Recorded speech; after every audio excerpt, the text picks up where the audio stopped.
લો કોલેજનો જે બનાવ હતો એની પર વિદ્યાર્થીઓનો કાલે મને રિંગ આવી કે ભાઈ કંઈક થયું છે, એટલે હું ત્યાં પહોંચ્યો. હવે એમાં અંદરની એમના કોઈક શિક્ષકોની યા કોઈ સ્ટાફની લડાઈમાં વિદ્યાર્થીઓ ટાર્ગેટ થઈ રહ્યા છે. આજે એક ન્યૂઝપેપરમાં પણ એ બાબતે કશુંક આવ્યું. એમાં કાલે 2.5 કલાકથી તપાસ કરી અને આજે પણ એના બધા પુરાવા અમે એકત્રિત કર્યા છે. એમની નેક હતી 9 મહિના પહેલાં અને હમણાં બીજા મહિનામાં યુથ પાર્લામેન્ટ હતી. યુથ પાર્લામેન્ટનો મતલબ છે કે નવા યુવાનો એ સંસદની કાર્યપ્રણાલીને સમજે, દલીલ કરે, બોલતા થાય. એના માટે યુથ પાર્લામેન્ટ વર્ષોથી અલગ અલગ કોલેજો, અલગ અલગ કેમ્પસો કરતી હોય છે. એ લો કોલેજમાં હતી.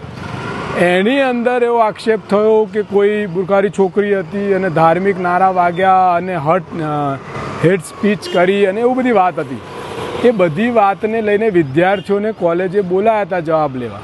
એટલે કાલે અમે ગયા હતા ત્યારે કોલેજે કહ્યું કે અમને યુનિવર્સિટીએ મેલ ફોરવર્ડ કર્યો હતો. એ મેલ નનામી હતો, એ અરજીમાં કોઈનું નામ નથી અને એના તમામ વિડીયો, તમામ એના ફોટોગ્રાફ્સ છોકરાઓના ગ્રુપમાંથી લગાવીને બધા જ અમે અહીં તમને બતાવી અમે લીધેલા છે. એમાં કોઈ જગ્યાએ કોઈ બુરખાવાળી છોકરી નથી ને કોઈ છોકરી યા કોઈ પણ છોકરા પર ટિપ્પણી થઈ નથી. હું સ્પષ્ટ તમને કરું છું. નંબર 2, 21 જણા પાર્ટિસિપેટ આ છે અને 45 જણા ટોટલ હતા. એમાં 21 જણની કમિટી હતી, બંને પક્ષ અને વિપક્ષ. પક્ષ અને વિપક્ષની અલગ અલગ મુદ્દાઓ પર ચર્ચા થઈ. ચર્ચા પત્યા બાદ જે રીતે તમે જુઓ છો કે રાજકીય એકબીજા ચર્ચા કરતા હોય એ રીતે પક્ષમાંથી જય શ્રી રામ તો વિપક્ષમાંથી હર હર મહાદેવના નારા લાગ્યા અને નારામાં યુથ પાર્લામેન્ટ પૂરી થઈ. બધાએ ગ્રુપમાં ફોટો લીધો.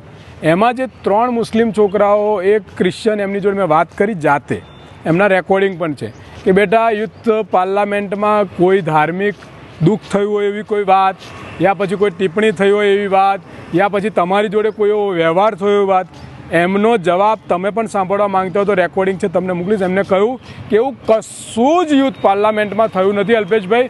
અમને બહુ જ મજા આવી. પહેલી વાર અમને એવી મજા આવી કે અમે ખોલીને એકબીજા બધું બોલી શક્યા અને કંઈક નવું જાણવાનું મળ્યું. મતલબ એવું કશું થયું નથી. તો આ બધી બાબતોમાં મારું સ્પષ્ટ કહેવું છે કે આવું વિદ્યાર્થીઓમાં જે ફેલાવવામાં આવી રહ્યું છે એવા લોકોને રોકવામાં આવે અને ખાસ કરીને વિદ્યાર્થીઓમાં તો આ કટ્ટરતા ના ફેલાવવામાં આવે. એ ક્યારેય મનમાં આવું લઈને જશે તો સમાજ ક્યાં જશે? આવા પ્રશ્નો સાથે આજે મેં રજિસ્ટ્રારશ્રીને મળ્યો, એની રજૂઆત પણ કરી. રજિસ્ટ્રાર સાહેબશ્રીએ કીધું કે નનામી અરજી હાઈકોર્ટ, સુપ્રીમ કોર્ટ મુજબ દફતરે કરવાની હોય તો શું કામ આની ભાઈ તપાસ થાય? એ દફતરે કરવાનો પણ આદેશ થયો. કોલેજને પણ એમને કીધું વિદ્યાર્થીઓને હેરાન ના કરશો અને આવી કોઈ પણ નનામી અરજીઓ હોય એમને કોણે કરી છે એની તપાસ તંત્રએ પણ કરવી જોઈએ, જેના કારણે કમસે કમ સાચી બાબતો બહાર આવે. એટલે આ તમામ આપ મીડિયાના મિત્રોને કહું છું કે સમાજમાં આ સંદેશ પહોંચાડજો કે એવું કોઈ બનાવ બન્યો નથી, એવું કોઈ બુરખારી છોકરી આખા કાર્યક્રમમાં નથી, એવો કોઈ જ ઇસ્યુ યુથ પાર્લામેન્ટ સમયે થયો નથી.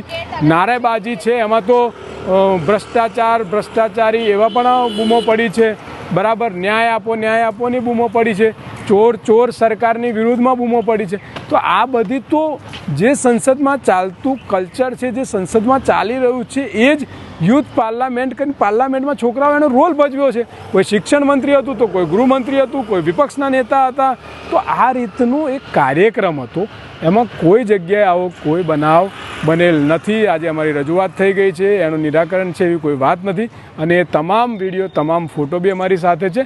લોકો અને વાલીઓ સુધી તમામ લોકો તમે સંદેશો ફેલાવો કે આવી કોઈ બાબત નહીં. પણ મારી ચેતવણી પણ છે, જે પણ કદાચ અંદરોઅંદરની લડાઈમાં યા કોઈ પણ બાબતમાં આવી ધાર્મિક કટકતાની વાતો ફેલાઈને જો મારા વિદ્યાર્થીના ખભા પર બંદૂક મૂકીને કાવતરું કરવા જશે, છોડવામાં નહીં આવે.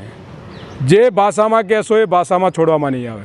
તમારે જ્યાં જે લડાઈ લડવી એ લડો, પણ મારા વિદ્યાર્થીને જો કોઈ ટાર્ગેટ કરશે તો એને જડબાતોડ જવાબ આપવામાં આવશે. ભારત માતા કી જય. વંદે માતરમ.